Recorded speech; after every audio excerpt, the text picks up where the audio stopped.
ఉన్న పెద్దలకు అమాన్యూస్ వ్యూవర్స్ అందరికీ నమస్కారాలు తెలియజేస్తున్నాను. ఇప్పుడు ఈ ఇద్దరి గొడవకు సంబంధించిన సబ్జెక్టు ఆలోచన చేస్తా సార్. రెండు రెండే. ఒకటి, ఈరోజు మహిళా సమాజము చాలా ఉన్నతమైన స్థానంలో ఉన్నది. ప్రతి విషయం వచ్చేసరికి మహిళలను కించపరిచే విధంగా ఏ పార్టీకి సంబంధించి ఏ నాయకుడు కూడా మాట్లాడకూడదు. వస్తాయి. ఎందుకంటే పెద్ద పెద్ద హోదాలలో మహిళలు ఈ రోజు రాణిస్తున్నారు.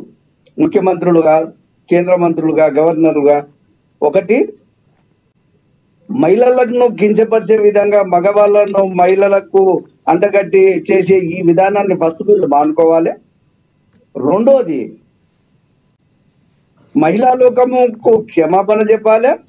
ఏదైనా ఉంటే నేను డైరెక్ట్ గా అడగాలి వాళ్ళు. ఎవరు? కౌశిక్ రెడ్డి గారు. కౌశిక్ రెడ్డి గారు ఈ రోజు బీఆర్ఎస్ లో ఉన్నారండి. నిన్నటి వరకు ఎక్కడ ఉన్నారు అతను? ఇప్పుడు రామ్మోహన్ గారు సోదరుడు అంటున్నాడు ఈయన ఒక ఉద్యమకారుడు, ఆయన ఉద్యమకారుడు ఆ పార్టీకి పోయిందని, ఈయన బాధతో ఆయన పలకరించడానికి ఇదంతా జరిగిందనేది. కౌశిక్ రెడ్డి ఏ పార్టీలో ఉన్నాడండి? ఉద్యమం జరిగినప్పుడు ఎక్కడున్నాడు సార్?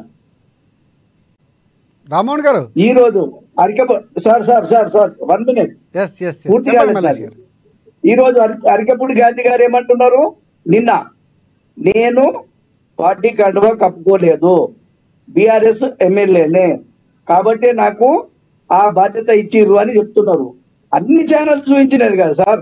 రేవంత్ రెడ్డి గారు అతనికి కాంగ్రెస్ కండువా కప్పింది. అన్ని ఛానల్స్ చూపించినాయి కదా. ఆయన పార్టీలో చేరినట్టు ప్రకటన చేసినాయి, ఆయన పార్టీ కండువా కప్పుకున్నట్టు వీడియోస్ వచ్చినాయి. మరి ఏది నిజం? ఇప్పుడు అరికపూడి గాంధీ గారు క్లారిటీగా చెప్పాలి. ఆయన కాంగ్రెసా బీఆర్ఎస్ నిరూపణ చేయాలి. అది నిరూపణ చేసేంత వరకు కాదు. ఆయన కాంగ్రెస్ అని చెప్పలేదు. నేను ఏ పార్టీ బీఆర్ఎస్ పార్టీలో ఉన్నాను కాబట్టి నాకు పిఎస్సి పదవి ఇచ్చారని క్లియర్ కట్ గా చెప్తున్నారు ఆయన. సార్ ఇప్పుడు మీ మీడియాలో చూపెట్టినాయి. రేవంత్ రెడ్డి గారిని మీరు గౌరవప్రదంగా కలిసి ఈయన శాల్వ కలర్ది కప్పిండు దేవుడిది. రేవంత్ రెడ్డి గారు ఈయనకు కాంగ్రెస్ శాల్వ కప్పిండు. ఆ వీడియోస్ అన్ని ఉన్నాయి.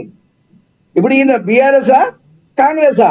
ఒకవేళ కాంగ్రెస్ లో చేరితే ఈయనకు చైర్మన్ పదవి ఇవ్వకూడదు, తప్పది. ఎన్ని విచక్షణాధికారాలు స్పీకర్ గారికి ఉన్నప్పటికీ ప్రతిపక్షానికి ఇవ్వాల్సిన పిఎస్సి చైర్మన్ పదవిని ప్రతిపక్ష నాయకునికి సంబంధించి వాళ్ళ నాలెడ్జ్ ప్రకారం ఇవ్వాలి. కానీ అరికపూడి గాంధీ గారికి ఏ లెక్క ప్రకారం ఇస్తారు సార్? ఇప్పుడు వాళ్ళు 10 సంవత్సరాలు అదే విధంగా చేసిర్రు. 10 సంవత్సరాలు ప్రతిపక్షానికి ఒక్కేసి ఎంఐఎంతో చేసిరారు లాస్ట్ టైం. వీళ్ళు ప్రతిపక్ష నాయకుడిని కాదని, ప్రతిపక్ష పార్టీ పెద్దలను కాదని పిఎస్ చైర్మన్ చేసింది. రెండు ఒకటి అంటున్నారు. తప్పే సార్, ఇద్దరు విధానం తప్పే ఉన్నది ఇక్కడ. మళ్ళీ మీ దగ్గరికి వస్తాను, మీకు క్లారిటీ కూడా ఇప్పిస్తాను. And okay sir.